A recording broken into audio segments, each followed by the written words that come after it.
Pinaghahandaan ng ilang local government units sa Northern Luzon ang epekto ng Tropical Depression Salome. Sa Mindanao naman, may mga binaharin dahil sa masamang panahon. Balitang hatid ni Jomar Apresto.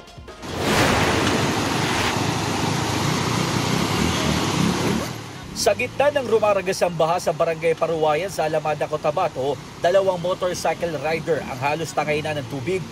Tinawid ng dalawang overflow bridge sa sitio Campo 1 pero nahirapan silang makadaan dahil sa lakas ng agos ng tubig. Maya-maya pa'y natumba ang motor ng isa sa kanila. Pinilit itong itayo ng lalaking rider pero pahirapan dahil sa pagragasa ng baha. Gamit ang lubid, tinulungan sila ng ilang residente at sundalo para makaahon.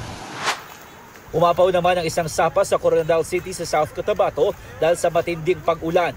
Dahil dyan, bumaha sa ilang barangay sa lungsod. Pinasok pa ng tubig ang ilang bahay.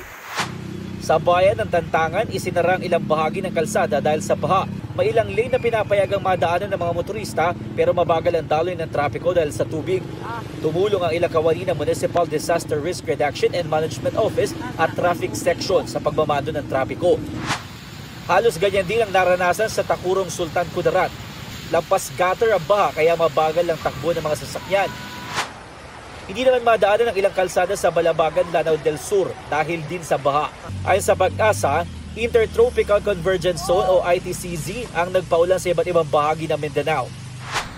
Sa Hilagang Luzon naman ay inaasang tutubukin ng bagyong Salome, patuloy ang paghahanda ng mga lokal na pamahalaan. Sa Pagudpud, Ilocos Norte, naka-alerto na ang lokal na pamahalaan para sa epekto ng bagyo. Pinayuhan ng mga residenteng huwag munang pumunta sa dagat.